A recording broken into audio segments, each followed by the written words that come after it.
we talk about beauty. Conventional, that's a beautiful flower. Usually that type of language is reserved for females, right? We've sort of created this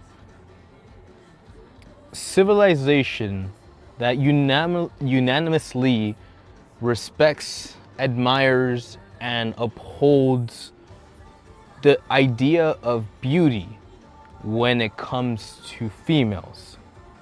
And whether that be a time thing, as in things are only beautiful because they don't exist or they don't last, or if that's something that maybe people have taken to the utmost maximum in a way that really starts to undermine the original idea of what we were trying to promote.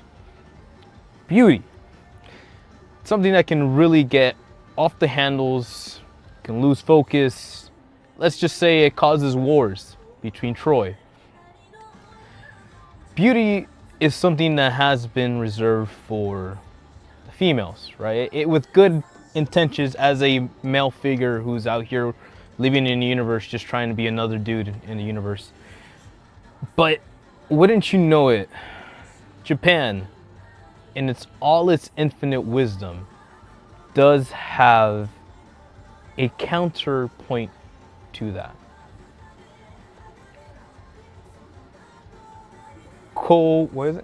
Kokuho is a film based on a novel that is now being presented, distributed to us by G Kids, which is alarming and very interesting in my book.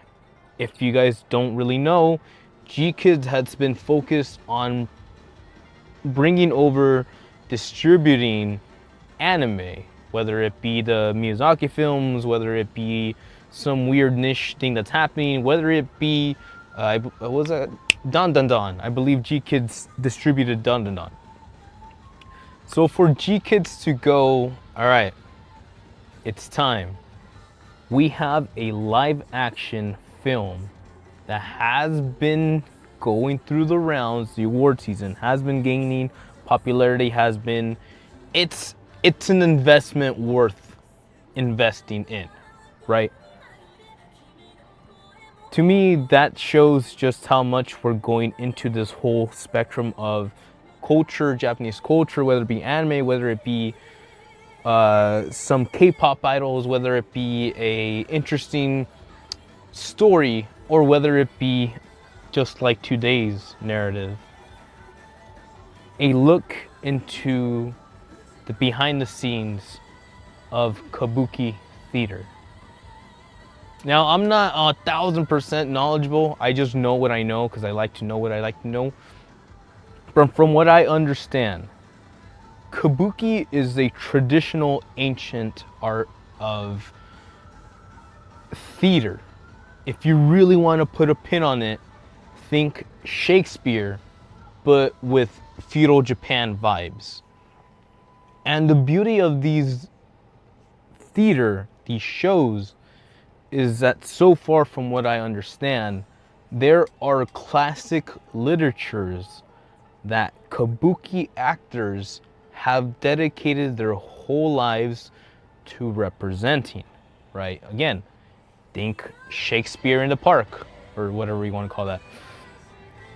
And one stipulation that, depending on where you might stand, that really brings to attention is the rule that in these productions, there are no females. Take it as however you will. There are no ladies expressing emotion on that stage. Now, some people might get salty and be like, oh, that's not fair. I get you. But this brings us to an interesting opportunity. Whose responsibility is it to portray the female character if all the players are male. And I presume that probably has something to do with tradition. I can't speak on that point. It's not my culture. I wouldn't want to overstep my boundaries. But we're still left with this question. Who in their right minds has the balls to represent the female? At a point where we know that we are looking for heroines, and we know that half of these stories have romantic tendencies between the male and the female, and we're still committed to just presenting the males. Again, if you're still with me, please. Some people might look at that and be like, yo, that's weird. Some people might get triggered and be like, why don't you just hire the females to do the female part? But you're left with the very important question, moment. When all we have to represent is our own humanity. Men as a being is looked upon as something feral. It's just you go through life expecting to be maybe not judged in that sense, but knowing that there is a sense of balance, that you can be a very disruptful balance in that, or you can just, you can live your life, or you can learn how to adapt and hang out with humans and not be a feral animal.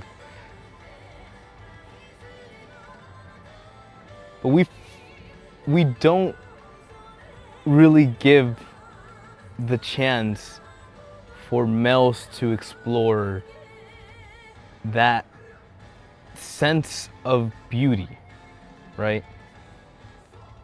Even thinking about it or saying it now, just the idea of giving beautiful properties to a male is something that feels, and that's not necessarily a issue or a impossibility.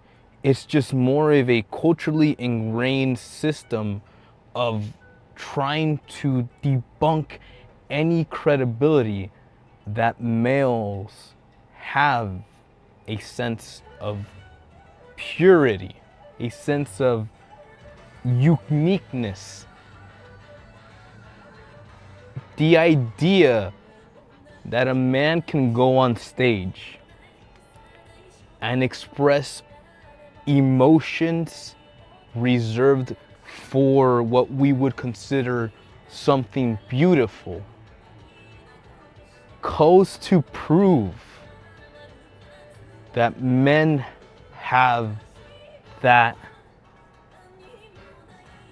je ne sais quoi, that it's always been there, that potential to give, to blossom, to bloom, and to give something when it comes from a point of passion and love and caring, blah, blah, blah.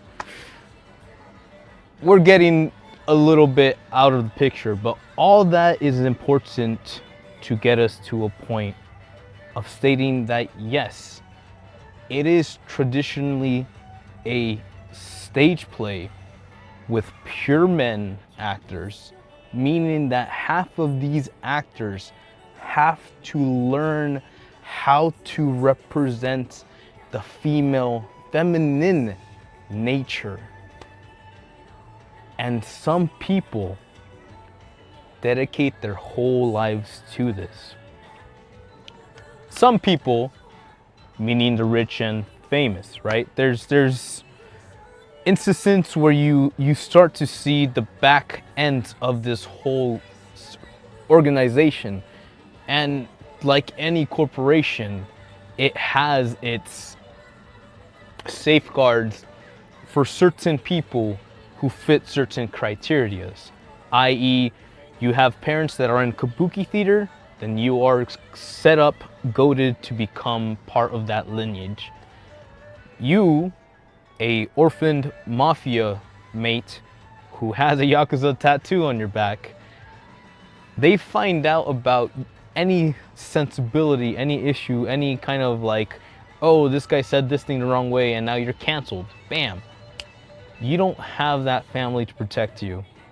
So every little action that you commit, every move you make is being scrutinized by people who would not want you in that position. And that's Kabuki. Give or take. It's in the corporate universe, a lot of people are just gonna be trying to get one leg over each other just to be that next coming up big honcho that feels like titles mean anything in this time and age. But something that I didn't expect but actually appreciated is that not only is this a story about a specific pair of Kabuki actors, you have your main character, and then you have the adopted son, and then you have the main son of the actor in the Kabuki agency. You start to see this camaraderie, right? Think of it like as a buddy cop film. You know, you have your good cop, you have your bad cop, you know, like your spicy cop and your chill cop, and you see how these two gentlemen came from a certain point, met in the same timeline, and then how those actions or those beginnings led to certain events or certain results, for different results for each character. Different characters had different resolves. Each character had their own vibe version, right? You think about the rich, spoiled son of the Kabuki actor.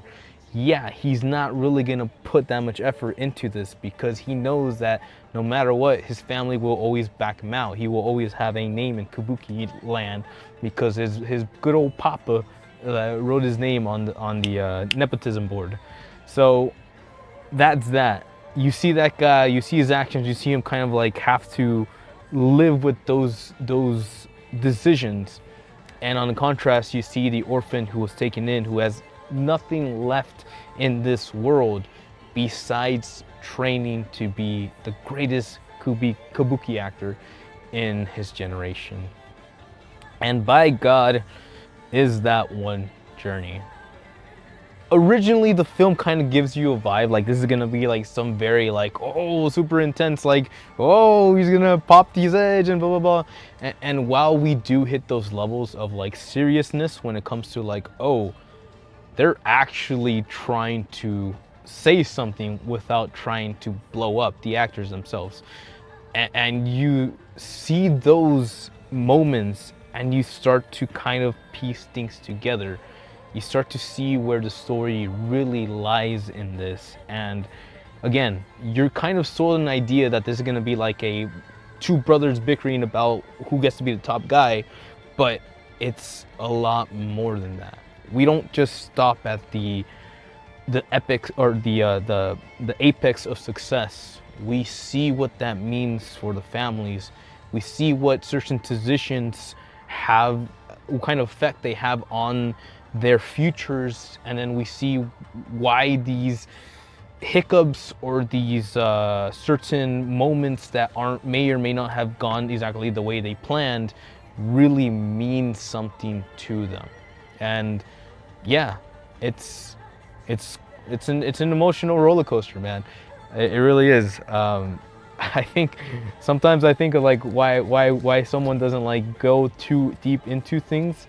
But I believe that most of us kind of know what it means to actually commit to something. And a good amount of us have felt the disappointment or the pain or like that hesitation of not wanting to commit anymore because we know what consequences are usually waiting for us in the end. So it's interesting to see that kind of play out and see those emotions boil up within someone within yourself, as you're seeing the story of this other person progress, and you already know where we're heading into. But that is the allure of the story, because again, even though they come from the same household technically, no two stories, no two people are the same. And to put a final pin on that, we go through a lot. A lot of these stage plays that are, again, traditional stage plays are respected in the idea that the directors and the cinematography and the way they present those stage plays, they take a second to actually stop and have you see the play for yourself. And it's in those moments that the movie completely shines. Because from the first moment we had a specific shot where it has both the actors like posing for the Kabuki, I felt it.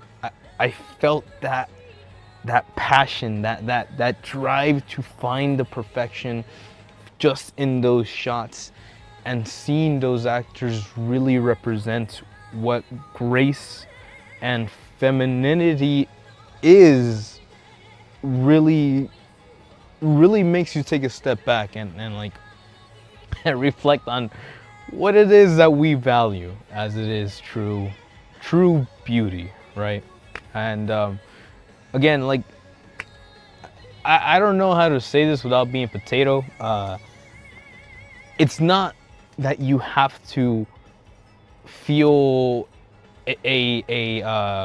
what's the word, like affection, affinity towards these people.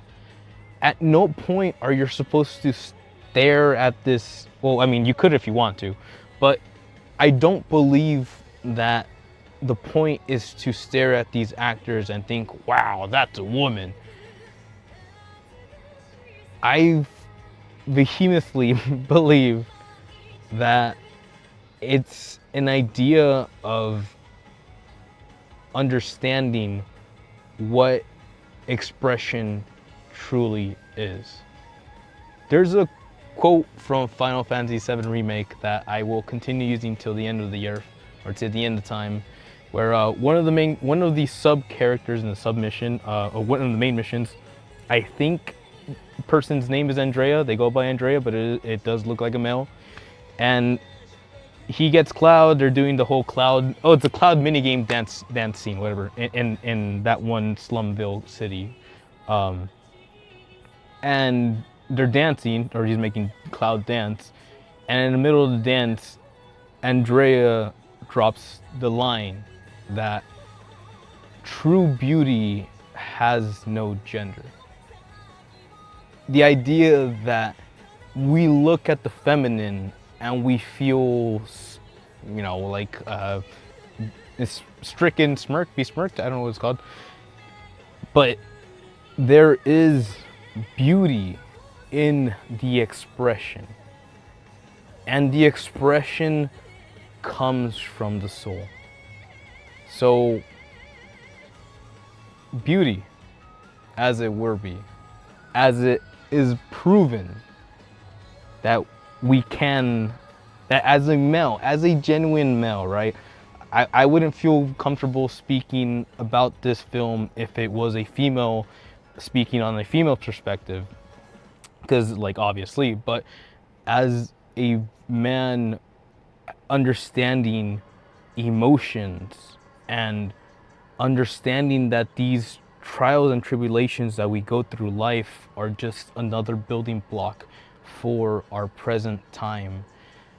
It takes a soul, it takes a certain actor to go through life, experience emotions, or even identify other people's emotions and bring that power to their delivery.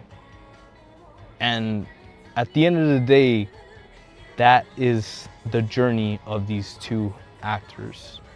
And while it's not always pretty, while frustrations will always be there, while the competition will never go. As males, there is always competition. That's just the way it is. I don't like to play games like that, but if someone's gonna be stupid, you're gonna play stupid games and get stupid results. But it is important to me. Again, understanding that like there is a respect for this, and there's even a quote, there's even a line from the movie where like really early on, right? Again, you see some head honcho from the Kabuki whatever, like a agency or whatever, and there's one guy, and the guy goes like, oh, I'm not a big fan of Kabuki or whatever, and the guy just looks at him and goes like, you don't understand Kabuki. And it's like, oh, that's so right. That's so right, man. Because yes, it's a testament to how sentimental we actually are, without ever admitting or saying it directly to you. The fact that these men can go up on stage and cause such an emotional stir in your experience, your heart, your life, whatever, just goes to prove that we're all beautiful. And I'm really tired of people not giving a shit about men, not caring about men, not respecting men, not loving men, not appreciating men the way we're supposed to be. But hey, if you have any opinions, if you have any options, then please go check out Kokuho. Yeah, there you go. And yeah, it's an incredible journey. I'd say it's less about kind of like this agony of trying to be better than one another, and more about the absurdity that is life, and just how far we're willing to, and sometimes how much we should be going to actually enjoy this, right? Because wise man once said, life is but a stage, and all the men and women merely actors, players. But regardless, I fell in love with like this art form, right? It's crazy to think that you can really just lose yourself in the passion of these creators, these actors, these expressionists, but you don't always reflect on or realize just what it takes to go through all of that and be able to still deliver as if it was just another Tuesday. But hey, if you like that, if you like this, if you think that guy's, never mind. There's this one character in here that's like very like stoic, and like even the characters around the movie call him the living legend. Like he's like the ultimate Kabuki actor of his time, and it's interesting because I kept my eye on that character for the longest time. It almost looked like there was gonna be some sort of conflict to that, or just even the presence of that character raised my flags of like, oh, we might go into conflict with this situation. But I'll just say that the payoff of that character and what that character means to this whole story is probably the embodiment of what I'm talking about. So hey, not even the main character, but there's a reason this film really made me feel something deep within me. Whether it be like, I don't know, like emotions, like finally being able to be justified, you know, the idea of men having emotions and not being able to express them to basically anybody. I have friends that we talk to. If they have issues, we talk about it. I have family members that I can talk about shit that bother me, but I don't think I could ever really drop such a payload of emotional burden on anybody, because I as a man, as a male, most males are under the agreement that our emotions are not considered valuable. So even if we were to share that with somebody, we'd either get kicked to the curb, or we'd be bothered, or we'd be teased because we're not man enough to go through this one moment of pain. Whether not considering the fucking thousands of years of back labor, of back-breaking labor that one has had to, you know, sustain. But yeah, that's where we're at with this. Kabuki, you know, I've always seen it, I've always known about it, I've always respected what they were doing. It's like, oh, dude's playing females. Okay, that's kind of ballsy. Like, go do you, bro. But really understanding now what it means, what it takes, the price. Yeah. Pretty sure Kabuki's not the only one. But damn, do they look good doing it. And with that being said, ladies and gentlemen, please go watch Kokuho. A very great film, distributed by G Kids. I don't know how long it's gonna be in theaters, but it looks like it has a, oh no, it does matter. Go check it out. If you have any chance, please go check it out. It's apparently won a couple awards, and it really deserves that watch. My personal dream for this film is that every anime fan, or like most anime fans that care about G Kids and stuff, go give this a gander. Then everybody talks about Twitter, and then everyone starts giving men the love that they deserve. But hey, I'm a dreamer. That's what I like to do.